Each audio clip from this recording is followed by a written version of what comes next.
Fish freaks, welcome to episode number 141 of the KFO show, Kayak Fishing Obsessed. And Wyatt, tonight is going to be a banger. We're diving into the science behind how trophy largemouth feed around bluegill and shad and crayfish with the science of the straight, guys. And this is this type of stuff that can completely change the way you look at bass fishing, right? Not just what lure should I throw, but why do bass position where they do? Why do giant bass behave differently, and how understanding forage behavior can help you become a way more consistent angler. So if you ever wondered why some lakes grow absolute giants or why sometimes bass seem impossible to pattern, tonight we're going to break a lot of that down.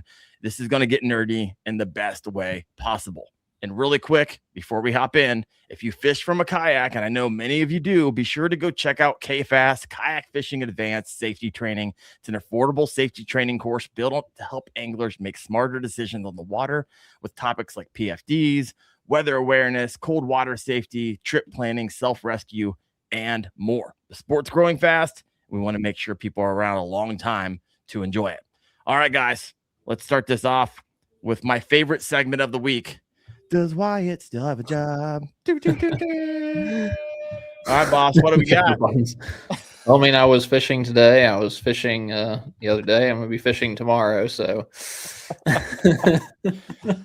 are you ever working? When's the last time you actually put in an hour of work, Wyatt? What's today? Tuesday? Yeah. Sunday. Yeah, it's a couple days ago. How do you even support yourself? You're fishing more than you're working. Just gotta win enough tournaments and live. There you go. Win enough tournaments, says the man with a wallpaper of checks. I love it. Well, still's got a job. We lost a bet because the end of last month we had people over and under whether you're gonna still have a job. You still have one. Yep. Have you been talked to? Yeah, I get the okay. So I did have to like concede Memorial Day. So because I request the entire week of Memorial Day off. Yeah, we got the entire week after Memorial Day off. But I was like, I'll work Memorial Day actually because I don't want to be on the water Memorial Day. I want to be as far away from the water as possible. Then. Oh my gosh. Well, bro, I'm excited that you're able to live your best life now. All right, let's go get Corbin. Corbin, welcome to the show. Sam, welcome back to the show. I'm telling you what, because of you guys, I got completely brand new internet. I mean, I changed companies after that show. Heck yeah. I had that crappy internet that comes through wireless towers, and it was good for 6 months. And then your show happened, and everything fell apart. So blew up the stream. Go big, go home. So it's been a couple months since I had you guys on. Me personally, you guys are like one of my favorite guests, mostly because I think you guys are awesome, right? I love the science. I love your background, how you bring the science to it. I love your YouTube channel, like one of the most underrated YouTube channels I've come across in a long time. I'll continue to say that. How you guys only have 1,000 subscribers blows my mind. But you also got a lot of things going on, right? Yeah. You got professions. I mean, look at you. You guys are in collared shirts right now, button down. Might be the first time in KFO history we've had two guys on with dress shirts on. What is going on? Yeah. Heck yeah. No, hey, we super appreciate being back. Things have been good. Life is busy, as you know, Sam and I do Science of the Strike for the love of the game. We do it in addition to our full-time jobs. And so we come straight from the office and hop on with y'all, which is, we wouldn't want it any other way. But things have been good. Science of the Strike is growing. We hope that one day we won't be as underrated as you say. As things are right now. We agree. We are seeing some momentum, which we're excited about. But we're good. We've got some really great stuff in the works right now that we think will be bigger than the podcast. And so that will be slowly being released throughout the next couple months. But no, you can't tickle that out there. I'm not a largemouth bass. You can't just throw the lure out there. He's short striking. You come on. What's going on? We're working on a project that we actually just opened up an application for a focus group. We're taking applicants to come in to do a test run on something that we're putting together. We and again, I'm not going to get into this super specific with it because we're actually having the people who apply, we're going to actually have them sign NDAs on how we're going to proceed with this. But we're trying to do something that's never been done before in the industry. We feel like that's kind of where the show, we feel like we're doing that a little bit with our show. And so we want to keep that going. And so if you're listening to this show right now and you're interested in being a member of the focus group, free of charge, completely free, and you're dedicated to the science of the sport of bass fishing, check out our most recent YouTube episode. Or the link to the application is there. But I know I'm teasing you. Are you a lawyer? You're a lawyer, right? You said like 3 minutes of stuff without saying a single thing. And that's what I'm trying to do for a living. You nailed it. I'm gonna call it off, but you nailed it. I feel like you gave me something, but I'm still hungry. Like, there you go. Here's a pizza. That was the goal. Mission accomplished. I still got we need people like Wyatt who fish every day to do this. Exactly right. Exactly right. We need people whose jobs are on the line. For the science. That's what we need. That's Wyatt. And my goodness, he's leading the way on another app. I know that. So my goodness, no one catches more bass than this guy. All right, so I want to hop in. I'm happy for you guys. Real quick before we hop in, that's awesome. I don't know what you guys got cooking, but when it's up and cooking and when you can talk about it, you reach back out. We'll get you on the show so we can chat. Bigger than the podcast. I'm excited about that. Where are you guys gonna find the time? I mean, you're both high-level professionals. When do you get the fish? Weekend warriors. We are weekend warriors. Do your wives want to kill you? Do you feel guilty at all? I literally had a guy reach out last week. He's like, bro, I don't know how you do it. Like, I got 2 kids and I feel guilty every time I hop in the boat. Like, what do I do? I was like, I'm not even going to answer. I don't even know what to tell you. Yeah, no, it's tough, but we're lucky. We've got a great support team at home, for both of us. And that's not only with fishing, but with the show, which is what's really cool. The show's been just, it's taken off in ways we couldn't imagine, and to have the support not only from all of our listeners, but from the folks at home, really means a lot to both Sam and I, including you great people. We super appreciate being back on your all show. We really enjoyed being on here last time, and we're looking forward to the discussion tonight. I like it. Well, let's hop into that discussion. You got some people over here in the comment section. Justin Faircloth said, "Sign me up." Heck yeah. Kayak Bass Fishing national champion right there. Also Wyatt's fishing partner. So those guys are like bass addicts. Let's go. I know. Link is in episode 24 description. There we go. All right, folks. Let's hop in. Let's get into this, because essentially I'm taking 3 videos that you guys have done and we're putting it into one podcast. Yeah. And so you guys did 3 different videos essentially, and I just basically used AI to create my own title. But you broke down, all different types of prey, largemouth bass prey. You got crayfish, you got your shad, and you got your bluegill, and you guys went into detail on it. So I went through and listened to some of it and coalesced some of it into a variety of questions, because a lot of times YouTube is just full. Everybody wants to know the lure. They think the lure is going to be it. If I put this lure on, then instant bass. And what people don't realize that, lure in Wyatt's hands and lure in a newbie's hands, that's a different day, all day, every day. And so it's the understanding that comes along with it. And so that's tonight. We want to crack the code, the feeding habits of trophy largemouth. And this is something that I don't think about often. It's like, okay, I think about the lure and I think about a lot of conditions, but I really haven't become what I teach others, become a expert in largemouth bass, but also become an expert in largemouth on what to eat, right? Because that's going to pull them. All right. So all that said, when you guys study largemouth, what is the biggest, we'll start here. What's the biggest misconception anglers have about how bass actually feed? What's something you guys run into often? Wow, that's a huge question. Whoa. Yeah, that is a huge question. The biggest myth as it relates to how they feed. Jeez. I feel like one major one is the timeline of jumps that people have from whether it's a shad-based bait to a hard bait, to a soft bait, back to a hard bait, back to a soft bait, or a jig. In a sense, people oftentimes follow that hard and fast rule. Like the spawn's here, I'm going to pick up something soft, a soft bait or a jig, or something like that. And then it gets to, back around to the fall, it's like, I'm picking back up a jerk bait, and then it becomes, I'm picking back up a minnow, instead of, really exploring what the bass is actually feeding on at certain times, given different forages in your certain lakes.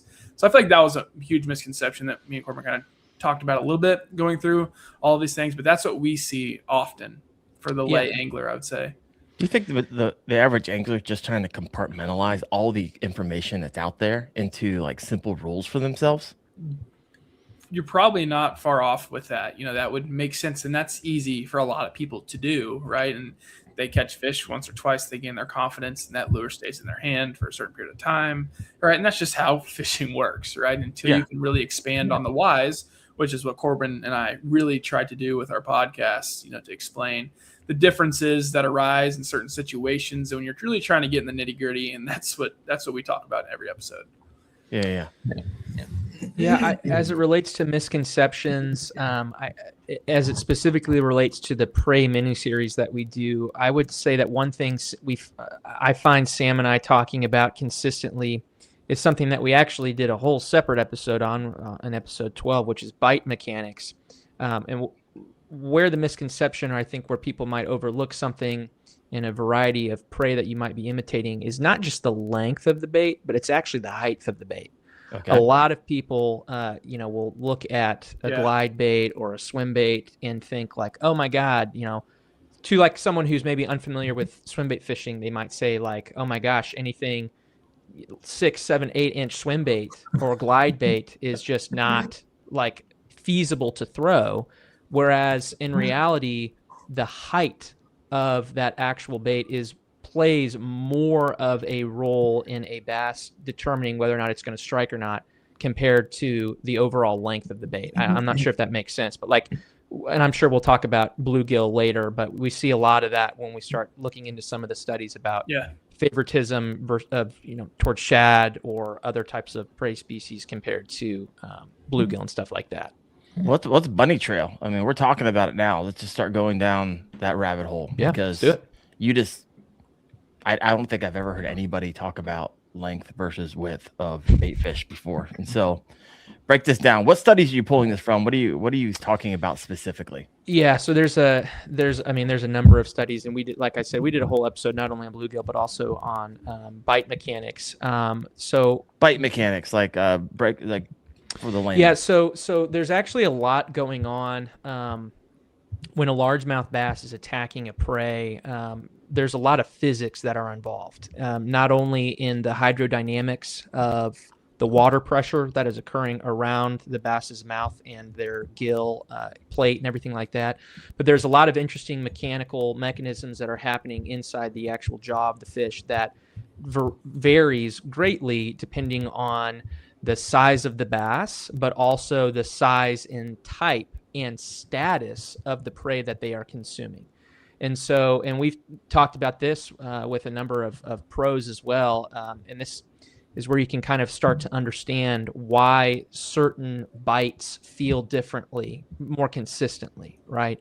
So that's what I mean when I say bite mechanics. Now, as it relates to the bluegill stuff, there was a great study that's we referenced in episode 9 that was titled Experimental Analysis of Prey Selection by Largemouth Bass, Role of Predator Mouth Width and Prey Body Depth.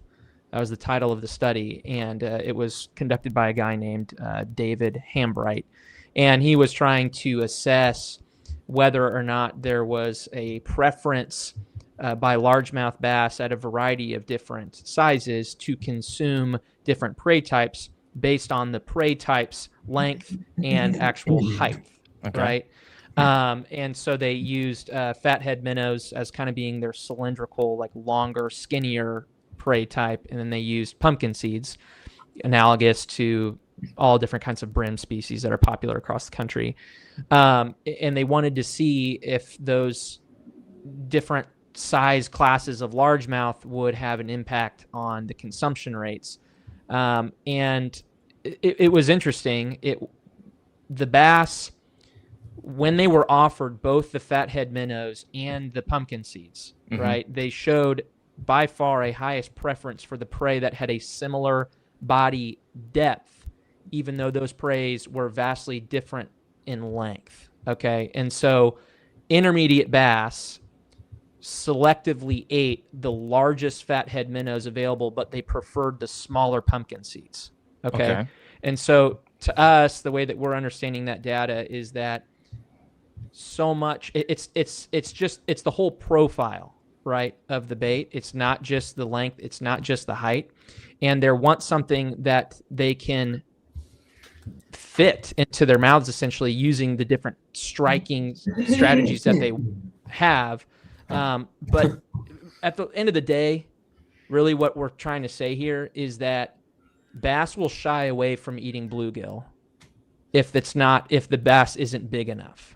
Mm-hmm. And I know that maybe sounds obvious, but because of the way that those bluegill are built, right, with the spines and everything like that, a bass will actually shy away from consuming a bluegill because they know, based off of the studies that we've read, that those spines can end up killing them if they're consumed in the wrong way. And I know Sam talked a little bit about this. We did an episode on crappie, that kind of similar deal, but that was a long answer. No, I like long answers. I nerd out. No, this is maybe the nerdiest. I mean, we've used words like hydrodynamics and spray. I mean, I was thinking as you were talking, Corbin, to be honest, how'd you guys find each other? Like, what in the world? Oh, Sam High and school. Yeah. Oh yeah, we grew up together, grade school. Like the same level of nerdiness. Like, yeah. I felt like you just gave a. We both went to enough years of school that we're like, surely we could be on the same nerd level here. Yeah. So I mean, what does the average fisherman do with what you just said? It's like fantastic. You guys broke this down. You bring this to studies. Like, how does that inform? Yeah, that's a good question. I think there are a lot of different ways to what to do with this. I would say that if you are throwing a bluegill styled bait, specifically like a glide, one that comes to mind is going to be like the Gantarelle, or Jackal makes an even smaller, a real small glide. Sam and I typically reserve those baits and those colored baits for times when we are specifically targeting like a really, really big bite. Like if we're looking for a kicker in a tournament, or if we know that we're around really big fish, if we're taking a trip down south or something like that. If we're trying to catch a limit, we're staying away from that. Now, that's not to say that people can't have experiences where they have great success on like a bluegill style glides. Like, nothing that we say is absolute, right? Yeah, it's but fishing, so of course, of course. But that, I think that to us is the most simplistic way to apply this, is that if you're targeting something really, really big, that's when the bluegill baits come out. Sam and I, if we're trying to catch a limit, are going to more err towards like a shad style bait that has that more cylindrical profile, that color and profile wise will signal to a bass that I don't have to be careful about that. I don't have to be careful. I don't have to be cognizant about the way that I eat this. I mean, we've seen studies where these bass intentionally, and I think this was in episode 12, will change the directionality in which they strike a bluegill because they are cognizant of those spines getting caught if they were to eat them from behind. So you will see that bass will typically try to eat a bluegill head first, whereas we don't see that to be the case as much with shad. And so, again, long-winded answer, but we've kind of seen. I mean, I don't know if you've been around the internet, right? You see bass laying on the surface and they got bluegill in them backwards stuck. Yeah, and they're dead. They're just floating there.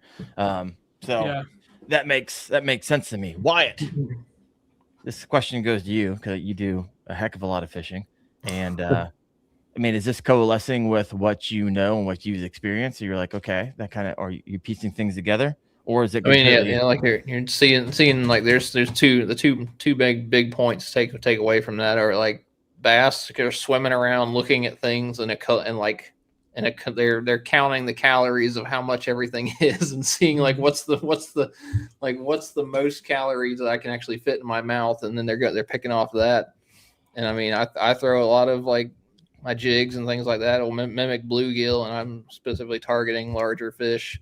But I mean, whenever I go to a spotted bass place or somewhere where I'm just trying to pick up a whole bunch of fish, it's shaky head and stuff like that. So I mean, it all coalesces. Yeah, ties together for sure. Yep.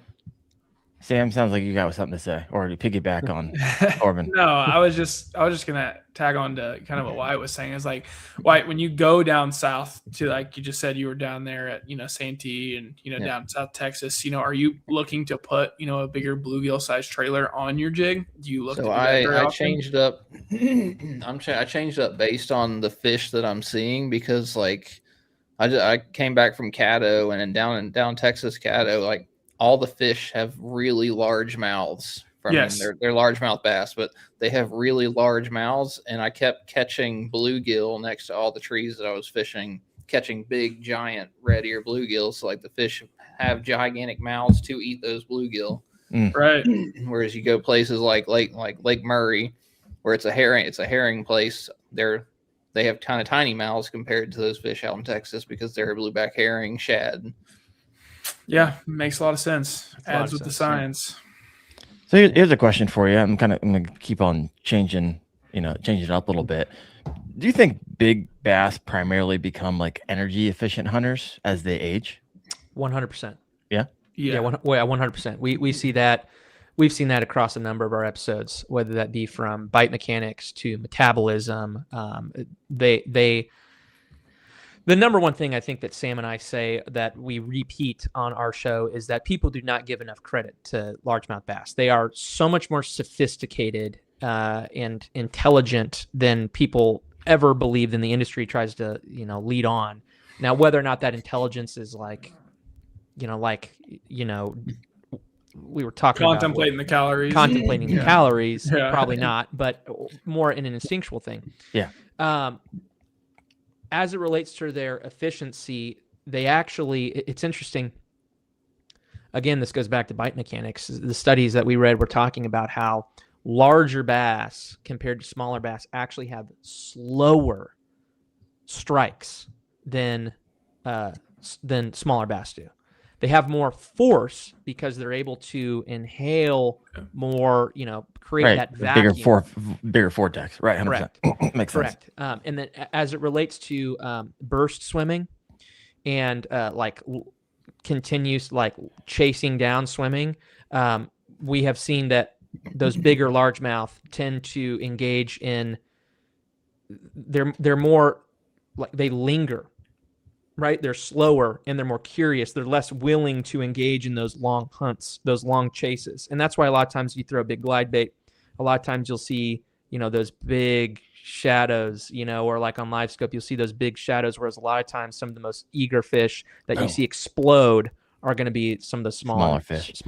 I mean, that makes sense for everyone's like, hey, jigs catch pigs, because jigs is a more slower, methodical, easier meal. And this is kind of making sense to me. This is why Wyatt has so many checks on his wall. No, it's very true. We looked at one of the studies when we were doing crawfish, like specifically crawfish, and in that study it showed that these larger fish oftentimes tend to have more crawfish in their stomach content when opened up and looked at than any other bait, and that was available to them forage in that lake. So for these lakes that they studied around Missouri and Kansas, I think it was Kansas impoundments. I can't remember exactly. It was. But that's what rang true. And, a lot of times you're going out for 5 bites in a tournament, so that's why Wyatt can cash those checks if he's just throwing a jig all the time, because he's getting the 5 right bites. Or 6 or 75. Yeah. I like it. Another question for you is, how much of bass positioning, right, is dictated by prey movement versus comfort of the bass? Anything pop into mind from all these studies? That so I don't know if I could make a blanket statement about that based off of a specific study that we've read, but one that does immediately come to mind is going to be the way that bass behave in relation to bluegill and the type of structure that the bluegill might be hiding in. Mm-hmm. There was a study, where is it? It is called, the title of this study was The Predator-Prey Interaction Between Largemouth Bass and Bluegills as Influenced by Simulated Submersed Vegetation. Okay. And this was really interesting. They were essentially wanting to see how bass and bluegill behaved differently depending upon the volume of vegetation that the bluegill and or the bass were able to hide in or maneuver through. Okay. And so their behavior, to answer your question, differed greatly between those simulations that had zero cover for the bluegill to hide in versus what they considered to be a high density, which was 1,000 stems per square meter, or very, very dense vegetation. Who's counting these things? Who's These doing scientists. Who's doing these studies? One stem, Yeah. 2 stem. Literally. They did one. There were 0 stems, 50 stems, 250 stems, and 1,000 stems. I mean, they're going hard. Some of these studies. Whose job is this? I don't know. understand. I What know. world do I live in right now? They are dedicated. These are the science fair projects that if I had known about whenever I was in high school, I probably would have done it more. Yeah. Straight A, Wyatt Hammond. 100%. Oh my gosh. And so this study, as it relates to movement and hanging out and stuff like that, it demonstrated a few things. It obviously demonstrated that the largemouth bass success in capturing bluegill significantly declined as the vegetation density increased. And that makes sense. But what was interesting is that decline was not linear. Okay. So it was a really steep drop off. So the predation success for the largemouth bass was similar in open water with no vegetation and low density vegetation. Okay. But when it fell to nearly zero in those medium and high density vegetations. And when you talk about and you ask about the difference of being more of a chasing type bass and a more of a relaxed bass, those bass that were in the non-vegetative areas were more willing to cruise around and hunt and look around, right? Yeah. Which makes sense. But I don't know why this is interesting to me. These fish that were in this highly dense grass, or even medium dense grass, they stopped looking around. They essentially would sit still, right? They would sit really, really still. It makes me think of like the velociraptor in Jurassic Park, right? They would sit there and they would wait to see visual signals from these bluegill who were cruising through the grass or moving through the grass, and then they would ambush them. And what's interesting is those bluegill, when they're in open water, as we've all seen either with our eyes or with sonar, when they're in open water, they're together, right? They a lot of times you'll see them kind of near the surface of the water or stuff like that, right? Well, when they're in the grass, they completely ditch that, right? They spread out and they become more independent, and they just everything becomes this big chess match in the grass, right? Like waiting for movement. And so when you get more vegetation, and presumably more, timber or whatever it might be, the behavior from the bass changes extensively, right? To that more, I'm going to wait here and I'm going to wait for something that I can visually see and get, just see that movement and get within distance to strike. Whereas obviously you're out in open water, you're seeing a lot of cruising, and the behavior changes not only with the bass, but it also changes significantly with the prey, which to me, that is like the less intuitive part of it. But again, it all goes, if you understand how the prey behaves differently in different situations, you're going to understand how the bass behave differently in different situations and hence be more successful. So again, I am the worst at giving long-winded answers, I guess. No, this is great. I think that's why I do what I do for a living, I guess. I think the moral of the story comes from Justin Faircloth. If I ever need a lawyer, I'm hiring this guy. Yeah, let's go. I don't know what type of lawyer you are, but you're getting a call. All right. From Justin. Justin. You probably don't want to be getting a call from. I'm a prosecutor, so you don't want to be getting a call from me. I love it. This is great. I didn't know that part. So out of all the different prey we're going to be talking about tonight, bluegill, shad, crayfish, like which one's the most high value source compared to the other from your studies? Man, that's a great question. I think the most loaded too. the most like at the base level of physiology, the most caloric dense bait would be the bluegill. Okay. But in terms Risky. of what it can do for a bass at certain times throughout the year, it may not be the most efficient for their metabolism or their goal to, whether that's store fat, grow as fast as they can, whatever it may be at certain points in the year, based on the size of the fish, what's going on, trying to spawn, whatever that may be. There can be other items like, say, a shad that actually carries more fatty acids, more omega-3s that can help it overwinter or, come out and be rejuvenated from a spawn maybe a little bit faster. So it is all time dependent, and it is all based on their ecosystem at that given moment, what their physiology is telling them that they need during certain times. But at its core, a bluegill probably has the most caloric dense content per gram of fish. Okay. Yep. So saying what you said, Yeah. is there a pattern there when it comes to spawning, pre-spawn, post, summer? Well, Should you be targeting different prey for 100%. larger bass? Yes. I think one of the major misconceptions, kind of like we were talking about earlier, and me and Corbin have talked about on the show fairly often, is that you oftentimes see fishermen put down shad style baits around the spawn. They want to pick up something that's more, plastic oriented, whether that be a crawfish or whether that be a bluegill style bait, where they fish that around the spawn more often than not. But in reality, some of those fish are still pre-spawn. Some of those fish are spawning. You're never going to hit everything all in one time. When you go up north, it gets more condensed. But especially if you're in the south, they're spawning over a large range of time. We've learned about, the fractional spawning we talked about in our spawning episodes. But if you don't have some kind of shad pattern tied on at all times, we really think you're missing out. Because there's always an opportunity at all times for that, where you might be fishing for, a pre-spawn fish and not realize it, throwing a bluegill style bait, and that fish might not be as interested in it, whether it knows why or why not. Inside it knows that it needs those omega-3s to, spawn, and those eggs give their eggs extra viability to be a successful hatch. So that's the main takeaway that I took from that, is don't jump so fast into putting down those shad style baits, because the bass need them to have their eggs be viable.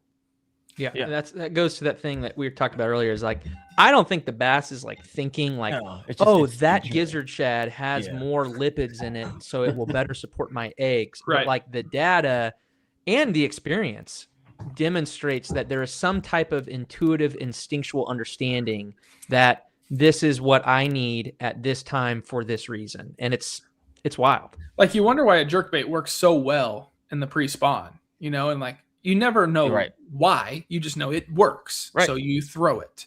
But after reading all these papers about these gizzard shad, threadfin shad, where I think our next episode, we may be talking about herring, so we're really excited about that after seeing the Bassmaster there this past week. But with these shad, we learned so much about them and their importance in their, how the physiology, works throughout their system and the effects it can have on their population success. No wonder it works so well coming into the pre-spawn. And when the shad spawn happens, like, it's very important for them to get those fatty acids and those lipids. Yeah. Because right now here in Ohio, it's like spawn. Right, they're on beds, and of course you got pre, and you probably even got some big post. But for all intents and purposes, and beds are out. They're sitting on beds. And swim jig right now for me is tearing it up. Right, I love swim jig. It's caught some of my biggest fish this year, last year, year before last. Big fan of the all-terrain tackle swim jigs with the KVD Rage Swimmer, KVD Magic Color. I mean, it just, for whatever reason, I've dialed it in. I know where to fish it, and it picks them up. But you're right. I do kind of put away the shad style. Probably right before I pick up the swim jig.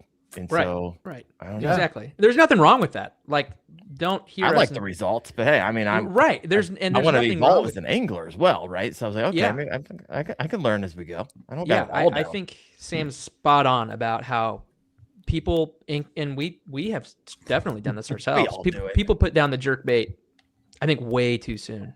You know, I really do. And it goes to exactly what Sam was saying there, you know?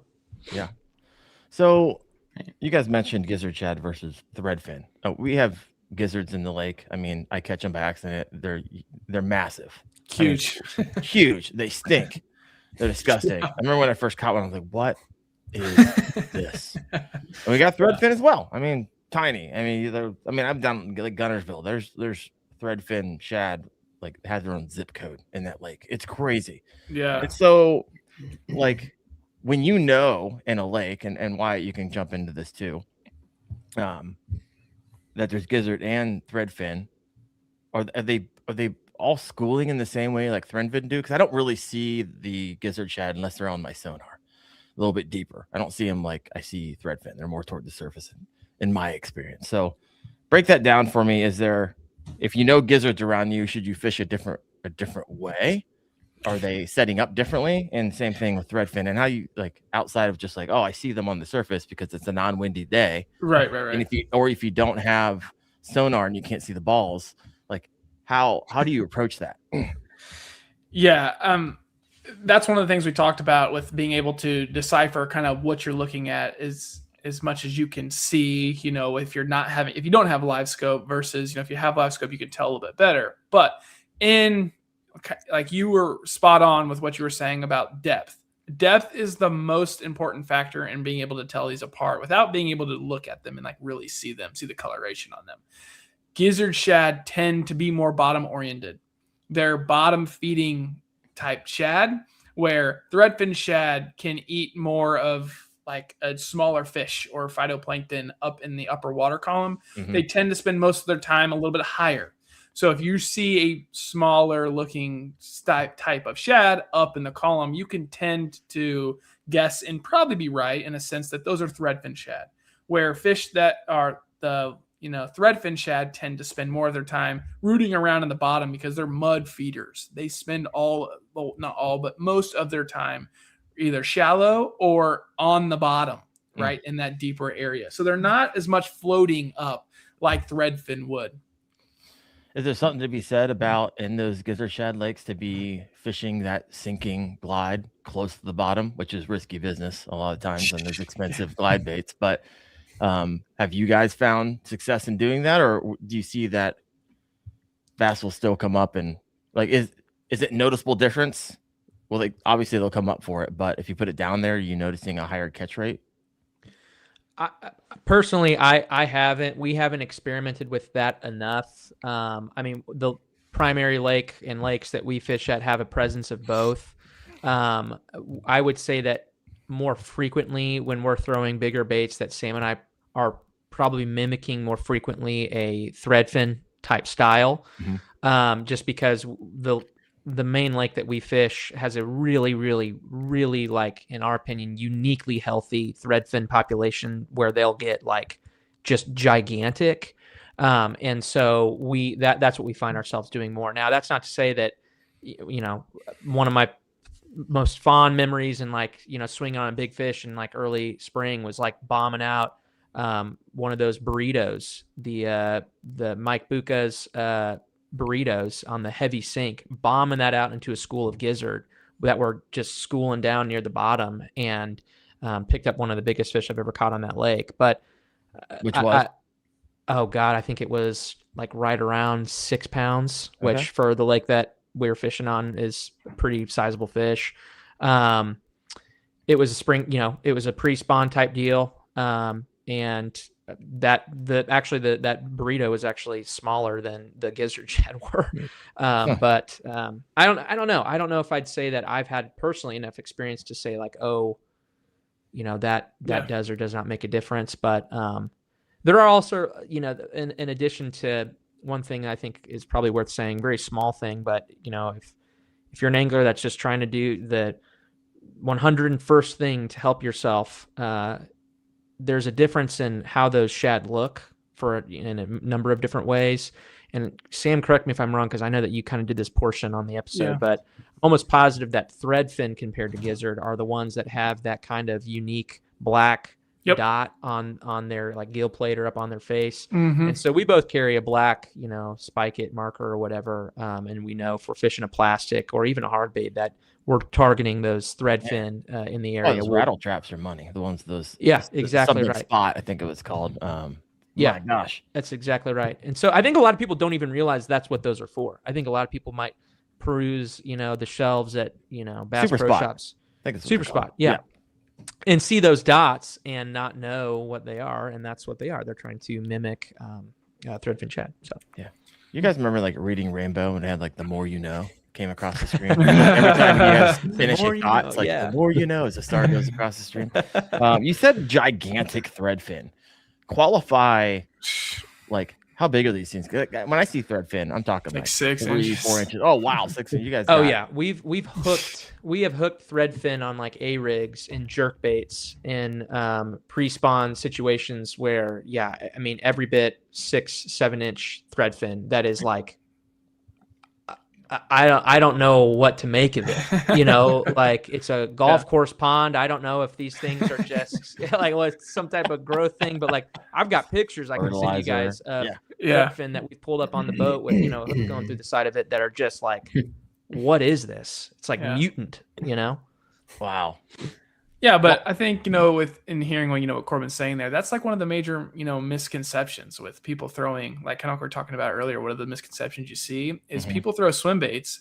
And how do they throw a swim bait? They throw it out and they reel it like a crankbait and they keep it in that upper water column. Yeah. Right? Well, they don't want to lose their $100 swim bait as well. Well, not even $100. Tie on a jig head and put just a paddle tail on the back of it, right? And reel it on the bottom. Like, how often are people doing that? Oftentimes, probably not very often, right? You're probably fishing more of a craw or a jig style bait on the bottom, where how often are you throwing a 3-inch Kitech, dragging it on the bottom? Probably rare for most people. That's how I fish my swim jig. So, right. Well, there you go. It gets demolished. So. Right. There you go. So, there's that to think about, where that's not necessarily mainstream, right, in the fishing industry, to where that is something that could make a small difference if you are targeting those gizzard shad, like crawl that bait on the bottom, count the rocks type of thing. Yep. Where you may not do that on an everyday basis with a normal swim bait. Wyatt, any thoughts or comments based off of everything you heard? I've not put together the gizzard shad swimming on the bottom. Like I see him swimming on the bottom, but yeah, I mean, I'm going fishing tomorrow. I might bring the burrito with me. There you go. Okay. You're going fishing tomorrow? Really? Crazy, man. So would have lost that bet. All right. So let's talk about like environmental conditions. Anything, I feel like anything I say is going to strike. I'm like, oh yeah, in episode number 14, I remember paragraph 2, point B. That's why I love you guys. So when I say bluegill based feeding windows, like, is there such a thing? Like, what comes to your mind when I say that?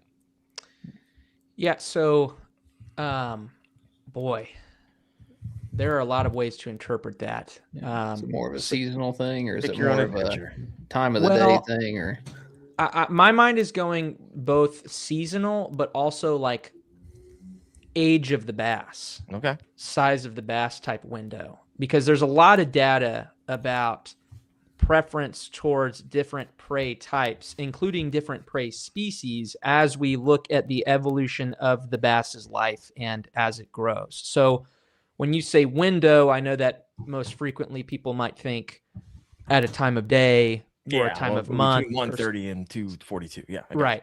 We don't have any data like that. That's like, oh, this time of day is going to be better for a bluegill type bait. You can get into ticky-tacky stuff with like shad spawn and stuff like that. But my mind more goes like towards the age of the fish. And I don't know if we want to save the bluegill spawn type stuff. And the bluegill spawn type stuff. Yeah. Let's go there. There's a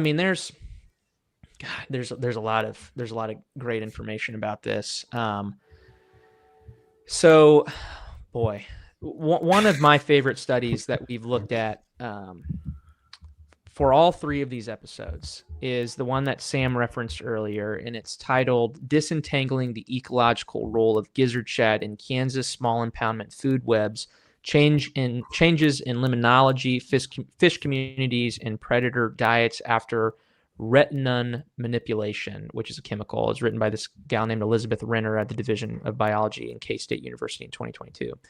This study, we extrapolate this data across a lot of the stuff that we look at. So I caution the listener to recognize that these are talking about smaller impoundments in the state of Kansas. So you need to understand that. A lot of people give us flack and they're like, that, not in my big Texas lake. It's like, okay, that's not necessarily what we're saying. But this study was great because they, over a course of 4 years, right, they sampled almost 3,000 largemouth bass stomachs. It was 2,715 stomachs. Oh, wow. Okay. And they were trying to, the study specifically was trying to understand if bass were selectively preying on gizzard shad compared to other foraged fish in the lake. And we got a lot of really valuable and interesting secondary results from looking at this study. It's like a 126-page dissertation, so there's a lot going on in the study. You read it all, didn't you? I know you did.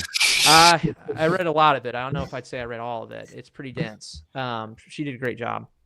But what they were saying in the interesting results is that the data revealed that the frequency of occurrence of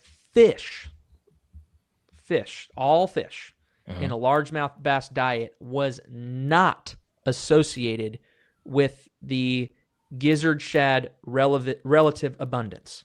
Okay. So just because a certain lake or a certain area has a high amount or a higher amount of shad in it does not mean, according to this study, that bass is going to be feeding more on those gizzard shad. Now, I know this isn't, I'm getting to answering your question here. I'm kind of laying the foundation for these results. So the question then becomes, right, okay, if they're not eating more gizzard shad in lakes that they were putting in lots of shad, what were they eating, right? Yeah. That's the question you ask. And they found that the stomachs were most predominantly filled with fish, okay? Then aquatic macroinvertebrates. We're thinking like bugs, larvae, not crayfish. Mm-hmm. And then it came crayfish, okay? Now, this is what's interesting. When it came to those other fish, right, bluegill, cannibalism on other bass, and other fish like sunfish, brim-type styled fish, pumpkin seeds, stuff like that, were more frequent in the bass diet than gizzard shad. Okay.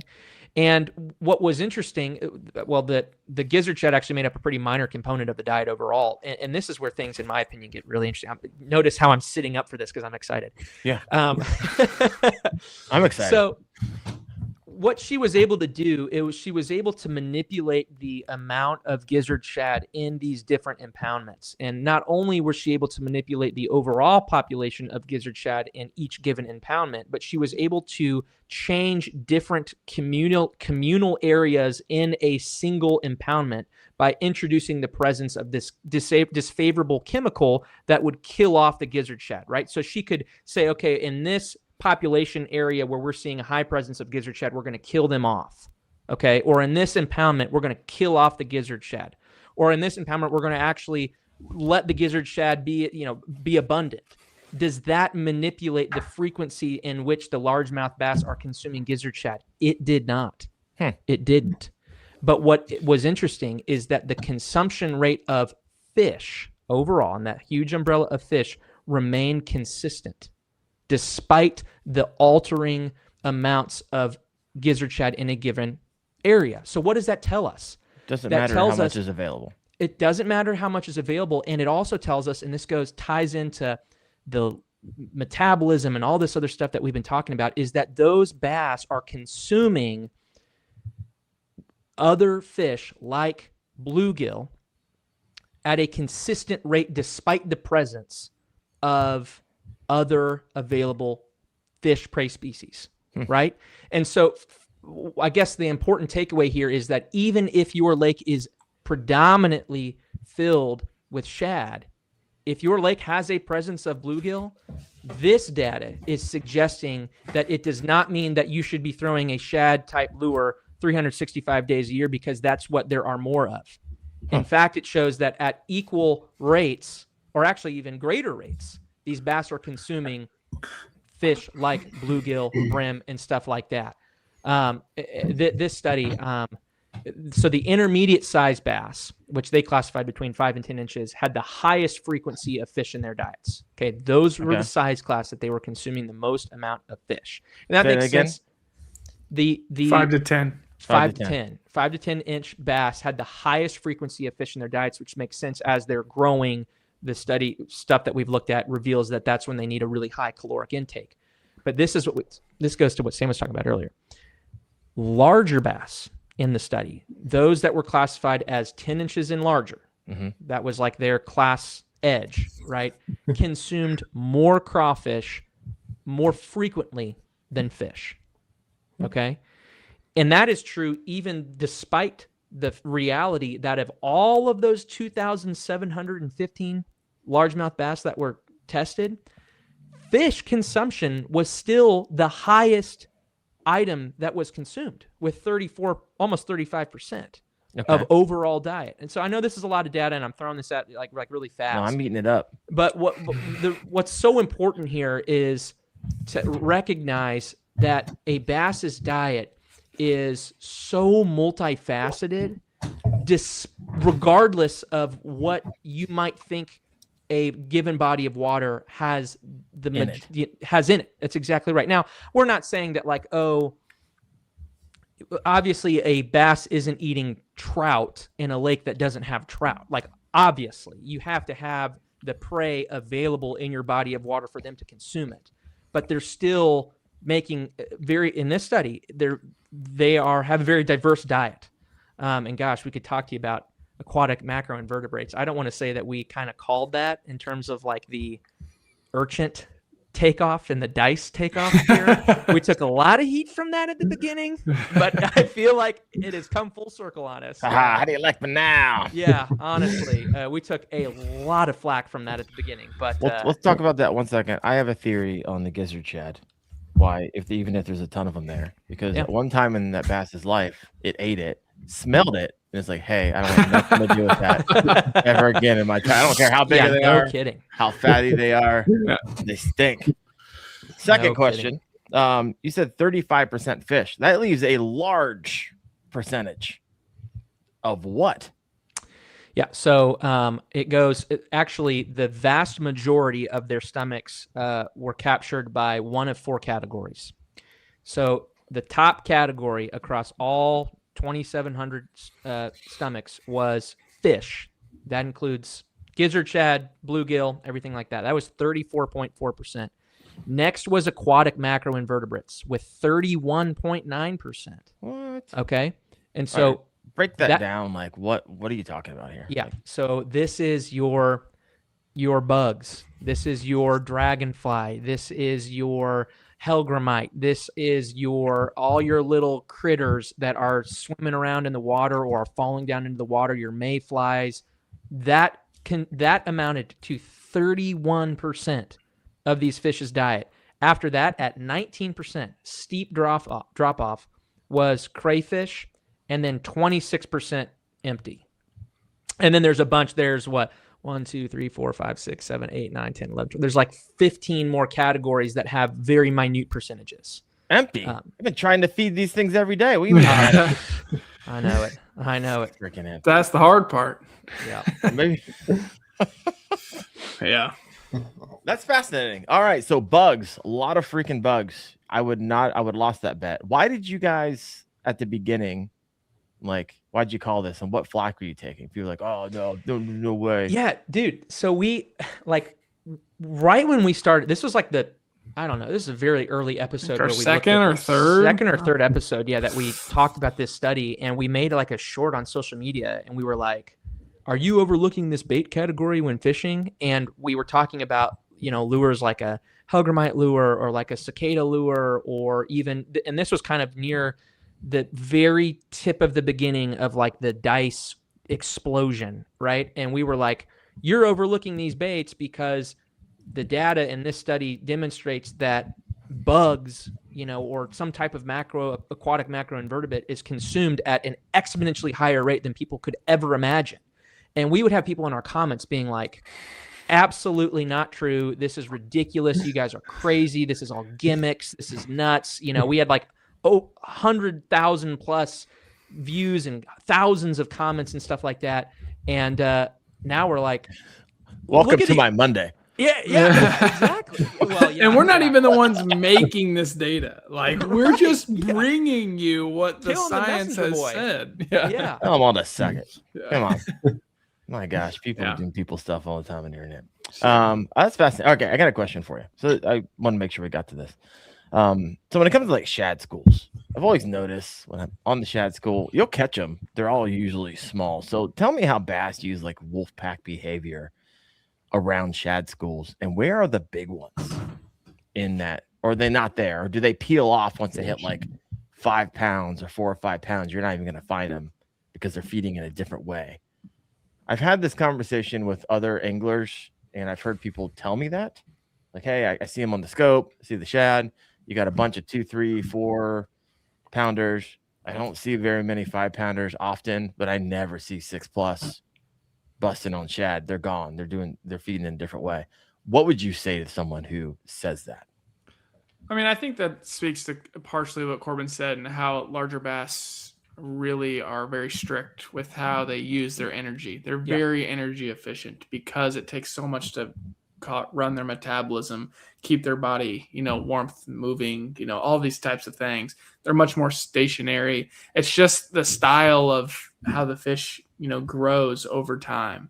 Like those burst feeding small 2, 3, 4 pound, not as much 4 around us, but 2 and 3 pounders are more willing to expend that energy because if they catch one, that's more percentage of their body that they're able to turn over and metabolize and make it worth it to them. Now, we haven't looked into any research, that directly states, how these larger fish move around in wolf packs, but if there was something about that, that would be cool. I think we've all seen it on live scope, at least those that have it, how one fish will burst into a, group and then it'll spread them out and then cause another one to be able to burst in a different way. Right. Like I think that there's probably some intuition there on how they're feeding, as that's very common in ocean, predation type of thing. So, I think that there we go again with underestimating a bass's knowledge and its brain structure and its capabilities, right? I think that is there. And I think that a larger fish like you're talking about is, has that idea that it's not worth it to push on those 5-inch gizzards, that it's normally not chasing, or 5-inch threadfin. It's normally not chasing up in the mid water column, where they're more of a benthic, on the bottom type of organism, eating those crawl like Corbin talked about in that latest study. Yeah. Gives me an idea. I don't know if we've already looked into this, but we should look into, if we haven't already, look into doing an episode like on schooling.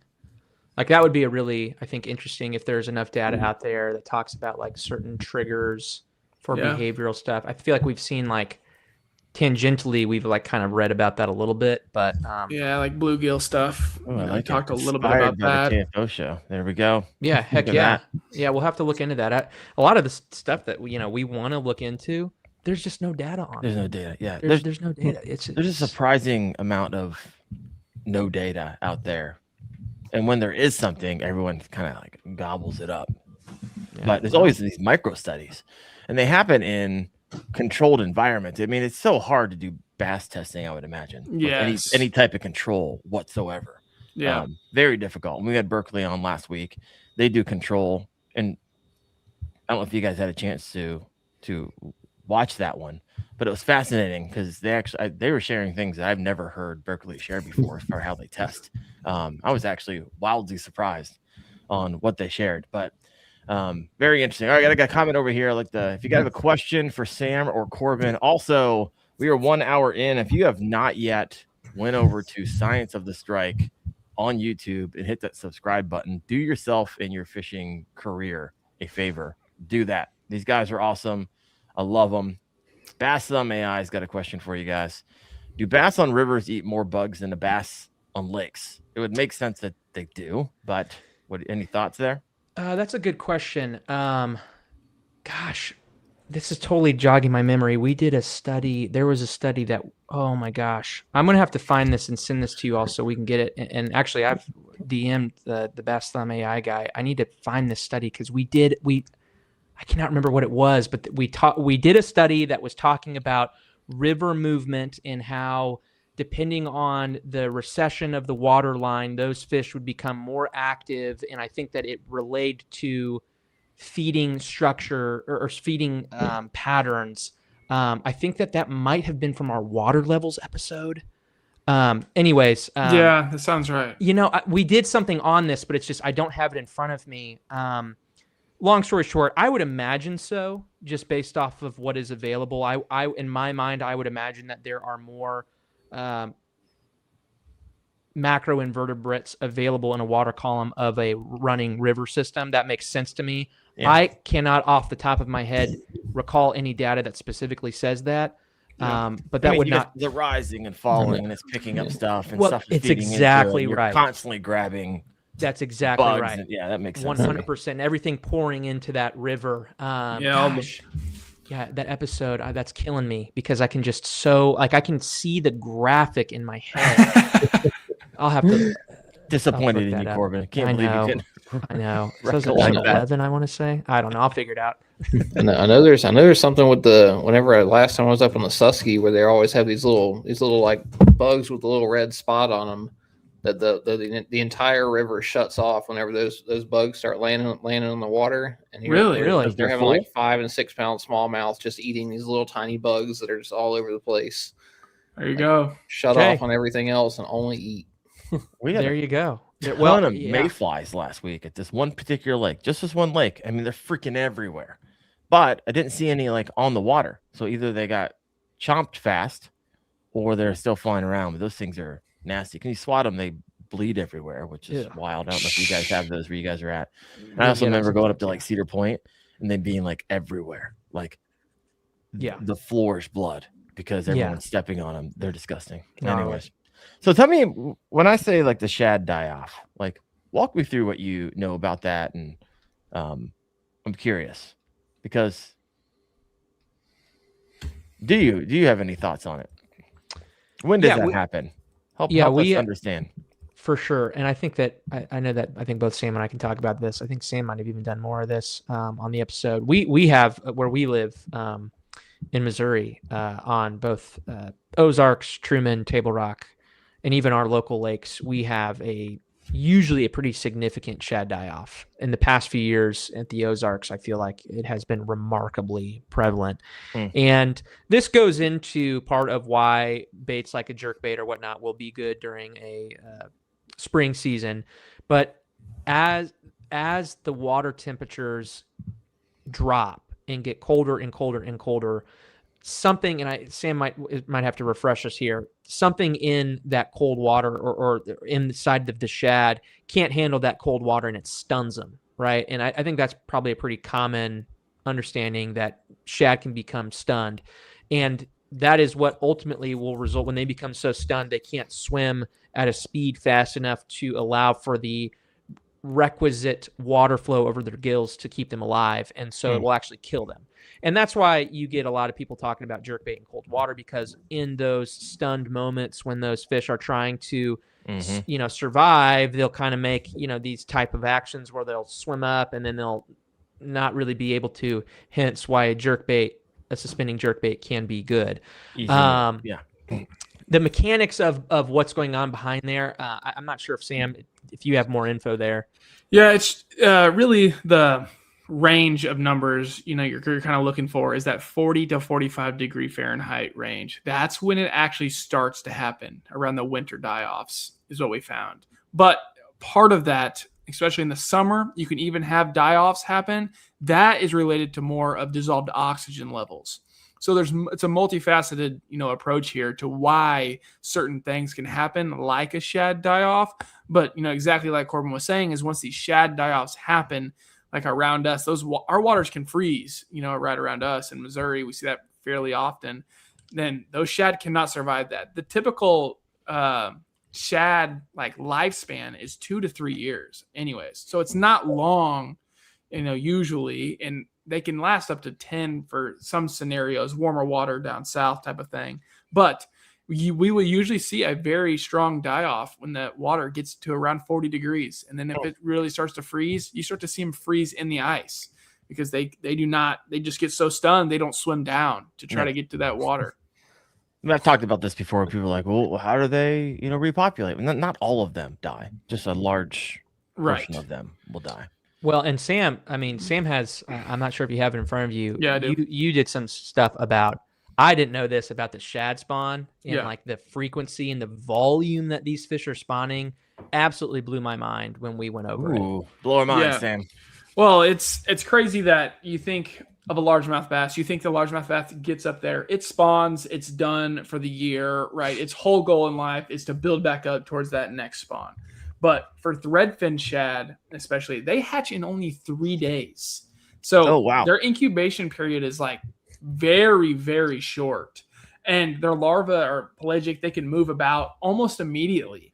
So with those threadfin shad having 3-day span to hatch eggs, they can constantly be going through a spawn throughout that month or 2 month span that they're doing that. So they're constantly spawning, and they can have and produce 5,000 to 20,000 eggs depending on their size. Mm-hmm. So like you're saying, not all shad are going to die in that die off because there's so much being spawned at a given time. So that's why that shad spawn can become so vital to the success of the largemouth bass, because they're just pumping them out constantly. Once it has a spawn of eggs, it gets refertilized and has another spawn of eggs, and it just is continual process like that.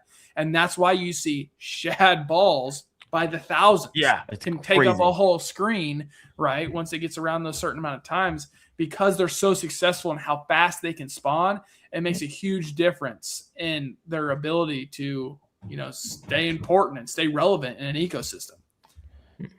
Good luck catching fish when they're that big. I swear. Every time I see a giant shad ball, I'm like, oh yeah. And I get over there, I'm like, nope, not a chance. Yeah. I see them hitting all around me, but when there's 100,000 of them, and I'm hoping mine's the slowest. Doesn't always work. 100%. Yeah. Corbin, is that a hydrological map in your background?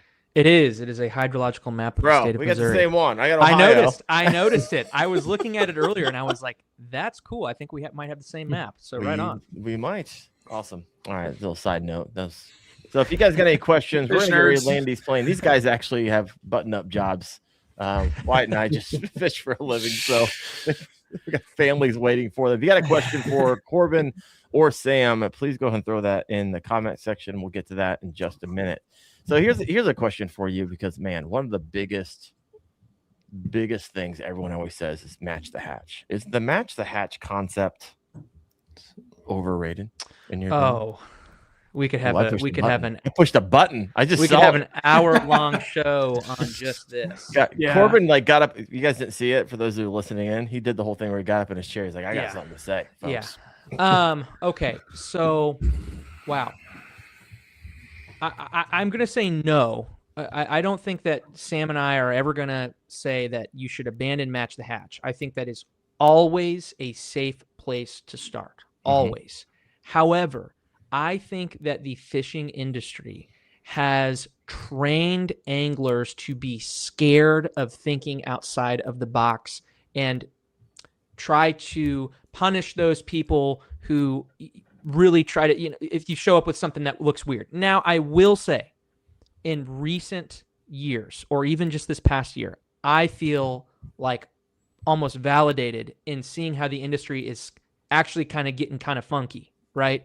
Right now, industry is being dominated by just the weirdest crap you've ever seen. The Koike, all of the dice, everybody is in the race to produce some type of creature, centipede, dice, fuzzy. Like, I'm all here for that. I think that is awesome because it is getting away from the standard notions that have been preached top down for however long, right? Yeah, there you go.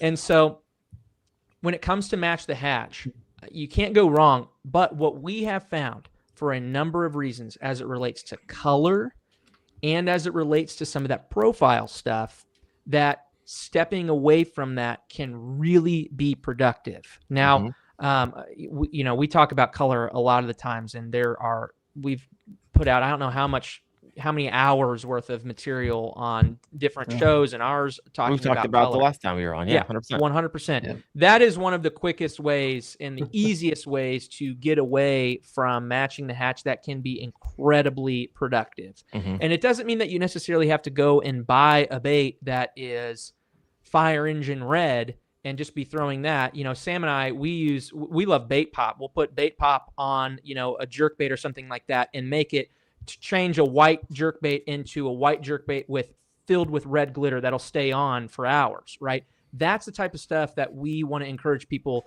to think about, because it's scientifically backed. So again, I think that if you are new to a body of water, that matching the hatch can be a good place to start. But honestly, I almost think you can probably be as effective as doing just the opposite. We just had an episode with Oliver Nye, and he was talking about one of the number one things that he did when he was on the opens, or even to date, that when he would go and fish a lake that he has never fished before, he would do research about what is the most popular bait that they would be catching him on in that lake or in that area, what works. And he would do the exact opposite. He would intentionally try to be as different as he possibly could, and he found a lot of success doing that. And so there's nothing wrong with going, okay, I know that, the past 3 tournaments have been won on this bait. I'm going to completely ditch that, even if it's ditching matching the hatch, because our studies show, or not our studies, the studies that we've read show that bass their memory is unreal. And so all of this, getting away from matching the hatch, modifying baits and stuff like that, all at its core goes to unraveling or almost confusing a bass that has memory, the ability to remember being caught on a certain bait, right? So you think they're really dialed into memory? Oh, dude, yes. I found some really dumb ones that hit one day and then hit the next day. Yeah, there are same thing. Yeah, and that again, nothing that we say nothing that we say is an absolute, but I'm telling you, dude, the memory, people don't understand it. Like, to what degree do a lot of people don't understand it? Most people think largemouth bass are dumb. Yeah. Right? So like, here's a great example. So like, if a lot of people, if I were to ask you, Darren, like, okay, what did you have for dinner last night, or the last restaurant that you went to? What did you have to eat? Or tell me about the last time you went out to a restaurant, right? You're probably going to recall that memory, and you're going to be thinking about not only what you ate, but you might be thinking about maybe who was sitting across from you. You might be thinking about where you were, whether you were at a table or you were at a booth. You might recall the face of the server. You might recall the music that was playing, or the smell of the restaurant that you were sitting in. You might recall if it was during, if you were there for breakfast, or if you were there for dinner. When you recall a memory in your brain, you're not recalling a single fact about that memory. You're not recalling, oh, I had a cheeseburger and that's all I remember about what I had for dinner. You're remembering the whole scenario that brings you back to recall that memory. The same is true with these fish. And so when you think about, okay, I don't want to throw a spinnerbait because I know that a fish has seen a spinnerbait a lot of times. It's not just that the fish has seen the spinnerbait 1,000 times. It's that fish has seen a spinnerbait coming from that angle, with the big massive shadow, that's the boat, with the sound of the trolling motor approaching, with the sound of you clunking around, ticking and stuff like that. Forward facing sonar, all that stuff. Yeah. They are capable of remembering these holistic scenarios rather than just independent factors from a scenario. And so Sam and I really try to change that up as much as we can. So not only will we say, hey, let's throw a different bait. We're going to say, let's throw a different bait, Let's throw a different color that we think is weird. Let's put some scent on it that we know that nobody else is probably putting on it. Let's make sure that we're casting extra long. Let's make sure we're being quiet while we're walking around on the boat. Let's turn the trolling motor power down so we can be a little bit stealthier and change all of the ways that we're doing stuff. It's wild. Go check out, I think, episode 7 and episode 12. I don't remember. We've done a couple episodes on it. It is unreal. It's unreal. They're my favorite episodes we've done, if you can't tell. I guess I got to have you guys on again. When you asked me if I had my meal, I probably would remember. I also would have remembered if someone, jacked a jaw through my lip. So jacked a hook through my lip. Yeah, that definitely would have been a core memory of dinner last night. 100%. It's interesting you guys mentioned the angle, right? Because you run a bank, usually you either run it this way or this way. Most people don't come from different angles. If you can come from different angles, a lot of people don't throw baits on the bank, pull it from the bank, like a frog would be coming out or something from the bank. A lot of people don't think that. There's literally like, there's the hole, I'm going to throw it there. Right. And this is why I constantly teach, like, learn how to frickin' skip your bait. You're going to unlock areas that 80% of anglers can't hit. 100%. You gotta. I've noticed here recently. You have to skip it well, because if it splashes across the top of the water, the fish will spook. But if it slides across the top of the water, they won't even pay attention to it. It's the craziest thing. Huh. It was like I've sat there. I've watched so many fish here in the past month or two, and this, like Gunnersville being super clear and Santee being super clear. Like when I skip a bait and it just like across the top of the water, they don't pay attention to it. But if it skip, they will run from it. I believe it. I mean, I believe it. Their ability. Sorry, go ahead, Sam. No, I was just going to say, and everything Corbin said is 100% true. But then also, if Corbin were to ask you, like 30 days ago, what'd you eat and where did you eat it? Like in the same situation, you're not going to recall that near as much. And that's typically what people have come to know about a largemouth bass span of memory over time. So there is a constant reset. They don't remember everything forever, just like a human can't. But, I'm just trying to say there's a limit to it. So that's why I partially think some of these older baits are starting to be able to make an entrance back 100%. Into the bass fishing world. Like I don't even remember what it was. Hank Cherry on the grub or something. Curly-tail grub. Yeah, like that. But that seems like, oh my gosh, he's throwing such a old bait, like no innovation to that. But it actually can be new to a lot of the bass that are in this fishery that might be 5 to 10 years old that are really on that larger side of things. So that's why some of those older fishermen, can pull out something out of their box that you're like, I've never seen that before, or whatever. And it can work super well initially, right? You pulling out the banjo, man? I know you're pulling out that banjo. No. Helicopter lures. Yeah. Don't sleep on the banjo. I did a video of the banjo and the helicopter. Literally, the first time I hooked up the helicopter, I threw it out, caught a bass. First guy. I believe it. I believe it. Is crazy. Yeah. All right, got a couple questions over here and some comments. Bass Thumb AI, 100% prosecutor. You set up your memory argument brilliantly. Everyone's just breaking you apart now. You're no longer a human. Heck yeah. You're a prosecutor. 100%. Sharing about fishing. Workbench baits, dangling from the tree count. I mean, hey, surely is not a common angle that they're getting attacked from. No. So. I almost caught one from the tree. The problem is on the tree, obviously, if you get it caught, you have no leverage for a hook set. You have to get really lucky. But we've all done it. It's that you're like, wait a second. I'm just gonna let it pop here for a second. Tick. It's like, I'm going to be screwed if something really big bites this, but why not? Why not? Oh my gosh. Wyatt, how many tree dangle fish? I want to say two or three that I remember. There you go. Everybody does. I mean, everyone's like, your odds are like near to nil. Everyone still does it. Let's just see. I'll just pull this back a few times. Oh my gosh. Workbench baits. Another question for you. What's the average lifespan of a bass? Typical is around 10 years for what we'd probably see in our pressured waters. They can live up to like 16 to 20 years, though. Not with water around. It's not uncommon. Yeah.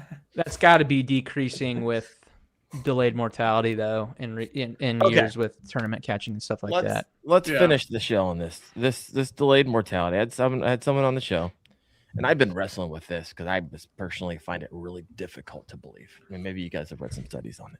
We're talking about delayed mortality, and we're talking about kayak fishing, catch, photo, release, and we're talking about, when you throw them in a live well and let them go. And we've all seen the videos. If you really follow fishing after these tournaments, you got big bass just floating around everywhere. Then you have something called delayed mortality, and he was talking about how it might take a week or two, and the reason you don't see them floating everywhere because they're floating on the bottom, getting pecked away by turtles. And the percentages were so high, I still have a hard time believing them. He told me that on catch, photo, release, it was 20% delayed mortality rate. So every 100 bass that I catch, photo, put it back in the water, you're telling me 20 of those are going to die? And I started to think about all the anglers out there and how Wyatt catches 1 million fish a day, and that's so many fish are dying. And it's just hard. And it was like 50% for the the live well, the weight on the tournaments. And I was like, no way, not that high, impossible. We wouldn't know a fish left. Like, you start doing the numbers, it just didn't add up to me. What are your thoughts on it? Our most recent episode that we released like 2 days ago was all about this.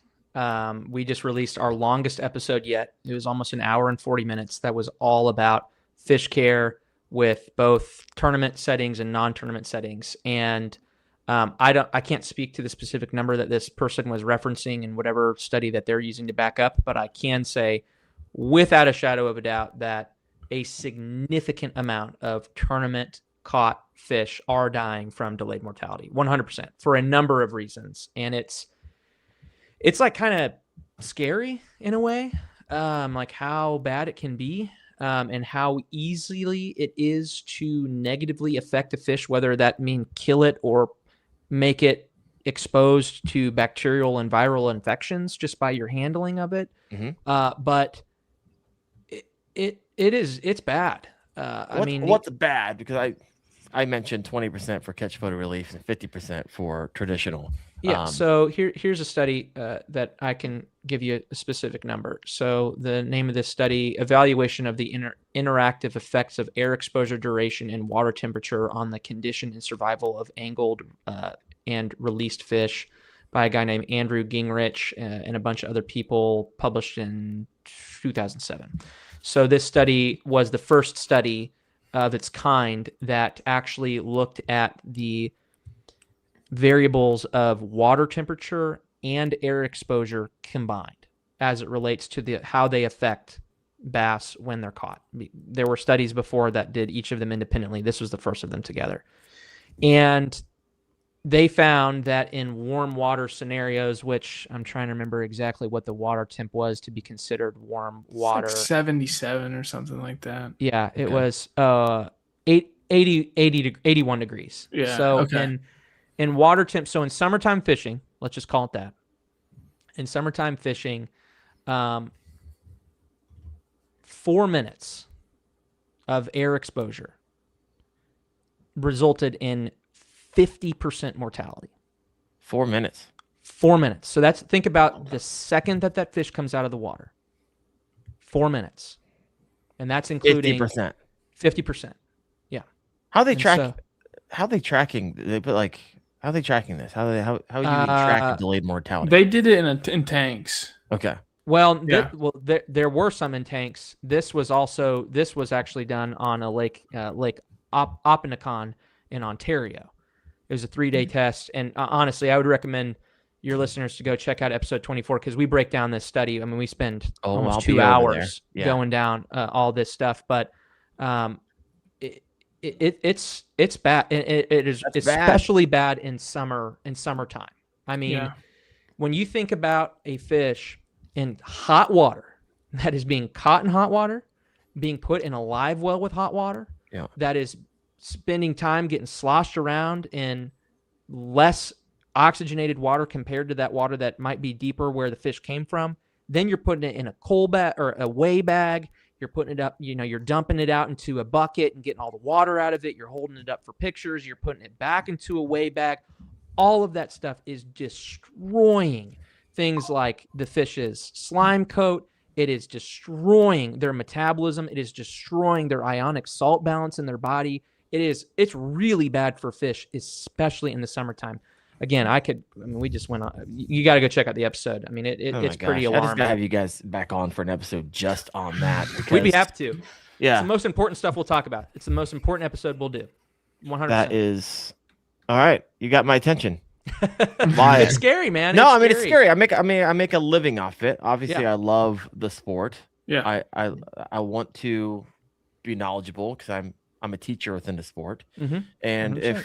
if we're decimating our bass populations by poor handling and misunderstanding and not thinking that this is actually hurting the bass populations, but everyone at the same time is like, oh, bass fishing's on the decline. They're just harder and harder to catch. You might be onto something, and it might be our fault. It's 100%. Yeah, I mean, fishing is becoming more popular too. Yeah. Good news. It's my job to make it more popular. Right. Right. But the good Very news, there are very small things, very small, simple things that you can do that can really help combat mortality and delayed mortality. Really simple things that does not require, a huge lifestyle change on stuff. Really easy stuff that people can do. So go check out the episode. Yeah, we're an hour and a half. Wow, you guys are awesome. So are you saying just 4 minutes, just taking it out? That it doesn't matter, right? 4 minutes, take it out, take a photo, put it back in. Does it break down in that study like different types of like kayak catch photo release versus traditional? No, it doesn't. It's just talking about that one does not. That one was all about air exposure and water temperature. So there's a bunch of different timings of how long the fish was exposed to the air, and then different temperatures of water and the mortality as it relates to that. Sam, what were you going to say? I was just going to say I had a little, bullet point thing from when we talked about in the episode that, like 60 seconds of air exposure can trigger physiological stress responses, causing them to have longer lasting stress once they enter the water. And anytime there's stress on a bass, their slime coats becomes, more porous and ability to attract viruses and things like that. That's if you didn't mishandle them at all, right? To damage the slime coat. 3 minutes of 180 seconds of air exposure, if even intermittent, consistently leads to reflex impairments such as loss of equilibrium and a diminished burst swimming response for a while in these bass. Then you could jump to even like 4 minutes, like Corbin said, 50% of fish are dying at these warmer.